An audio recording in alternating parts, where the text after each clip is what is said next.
Halo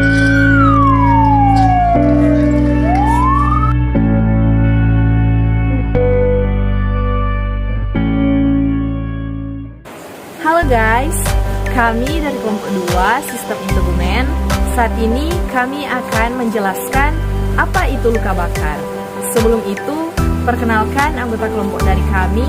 Ada saya sendiri, Jennifer Tulandi, ada Rahel Runtukahu, ada Geraldo Pangkei, ada Cynthia Leluluan, ada Ferdinand Refualu, ada Vero Pengantung, dan Isabella Lengkei. Video ini untuk memenuhi tugas ujian akhir semester mata kuliah Keperawatan Medikal Bedah 3 oleh dosen mengampu Nurse Mega Lumingkewas Eskap Mkes. Selamat menonton!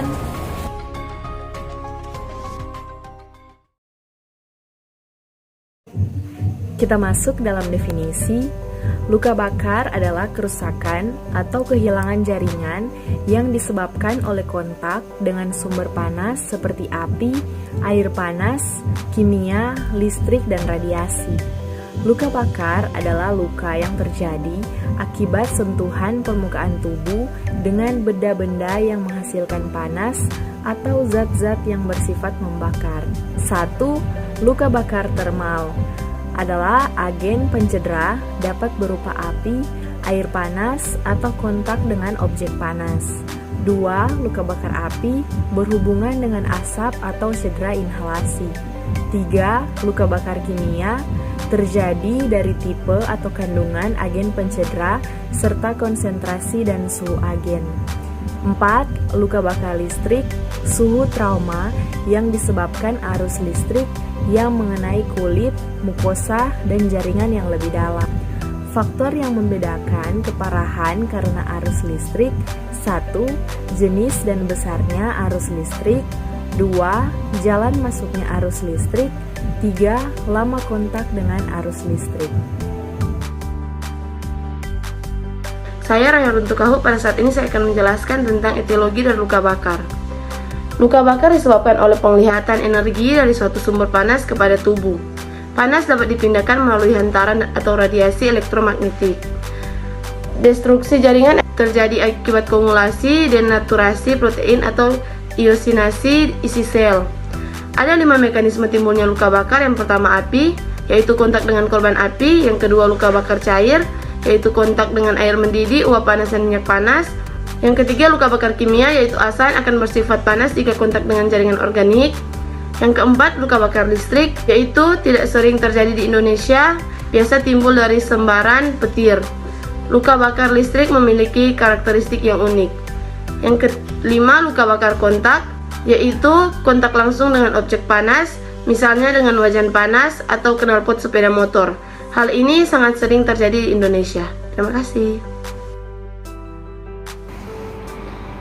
Patofisiologi. Luka bakar disebabkan oleh pengalihan energi dari sumber-sumber panas kepada tubuh. Panas dapat dipindahkan oleh radiasi elektromagnetik. Pada kasus luka bakar listrik, kerusakan diakibatkan oleh arus listrik yang masuk ke tubuh dan menjelar ke jaringan ekstremitas. Biasanya terkenal kerusakan jaringan.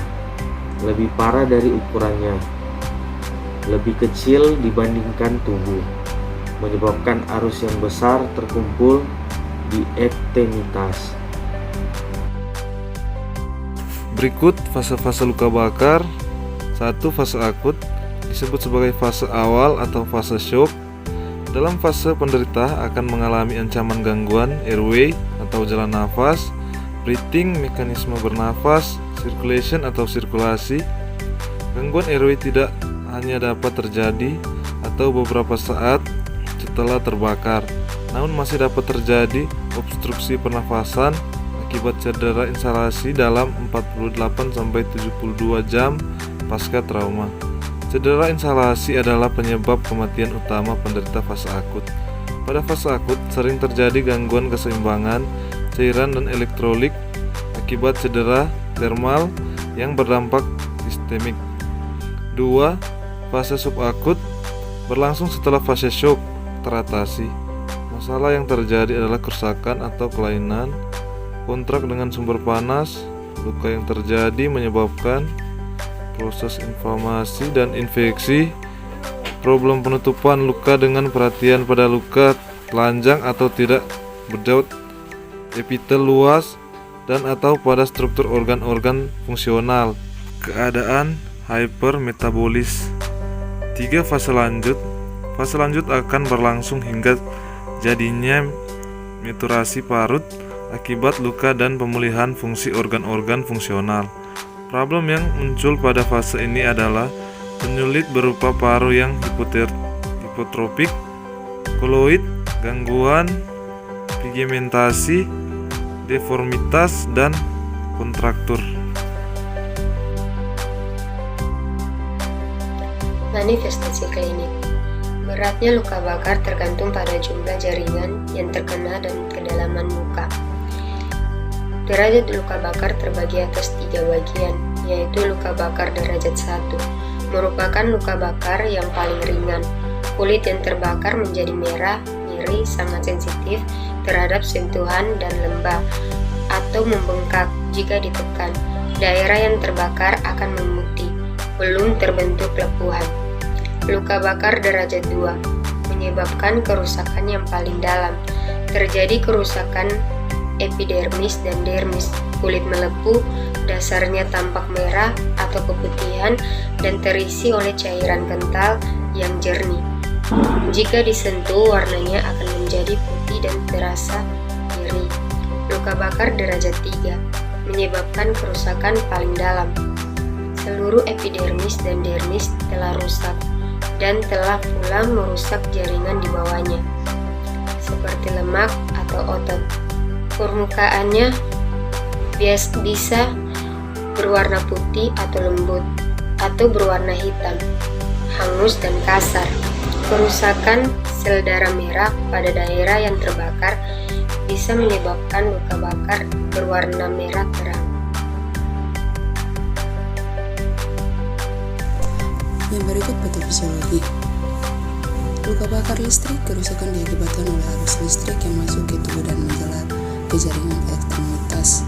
Biasanya terkenal kerusakan jaringan lebih parah karena ukurannya lebih kecil dibandingkan tubuh, menyebabkan arus yang besar terkumpul. Luka tambahan pada listrik adalah luka bakar pada kulit pada tempat masuk dan keluarnya arus listrik karena getaran suhu tinggi oleh aliran listrik. Penderita luka bakar juga dapat mengalami kenaikan penguapan air, di mana selama 48 jam pertama kehilangan ini trauma disebabkan oleh ekstat pada permukaan luka. Yang berikut fase-fase luka bakar. 1. Fase akut disebut sebagai fase awal atau fase syok. Dalam fase penderita akan mengalami ancaman gangguan jalan nafas, mekanisme bernafas, gangguan tidak hendak dapat terjadi atau beberapa saat setelah namun masih dapat terjadi obstruksi pernapasan akibat cedera. Yang kedua, fase subakut berlangsung setelah fase syok teratasi. Masalah yang terjadi adalah kerusakan atau kelainan kontak dengan sumber panas. Luka yang terjadi menyebabkan A. Proses inflamasi dan infeksi. Yang kedua, problem penutupan luka. Yang ketiga, keadaan hipermetabolis. 3. Fase lanjut. Fase lanjut akan berlangsung hingga jadinya maturasi turut akibat luka dan pemulihan fungsi organ-organ fungsional. Problem yang muncul pada fase ini adalah penyakit berupa paru yang hipertromik, koalit, gangguan pigmentasi, deformitas, dan kontraktur. L. Penata laksanaan. Yang pertama, perawatan luka. A. Pencucian dengan larutan deterjen encer. B. Kulit compang-camping dibuang. C. Bila luka utuh lebih dari 5 cm, cairan dihisap, kurang dari 5 cc dibiarkan. D. Luka dikeringkan, dioles dengan methylchrome. E. Perawatan terbuka atau tertutup dengan balutan. F. Pasien dirawat di ruang steril. Yang kedua, perawatan di ruangan. A.